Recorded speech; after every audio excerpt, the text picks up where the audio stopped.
Ito ay rated SPG. Striktong patnubay at gabay ng magulang ang kailangan. Maaaring may masiselang tema, lengguwahe, karahasan, sexual, horror o droga na hindi angkop sa mga... Kung kailan nga masaya na itong si Ikit at si Mayumi dahil sa wakas nga ay nalaman na nga nilang katotohanan na ang nawawalang anak nito ni Mayumi na si Emily ay ito ngang si Ikit. Dahil sa tulong nga nito ni Badong ay napatunayan na nga na si Ikit ang hinahanap na nawawalang anak nito ni Mayumi. Ngunit naudlot nga ito dahil nakatakas nga itong si Soraya at bukod pa nga doon ay pinaslang pa nga niya ang mga tagabantay sa kanya.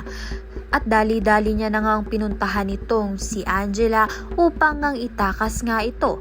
Malalaman nga natin kung ano pang ngang masamang balak nito ni Soraya.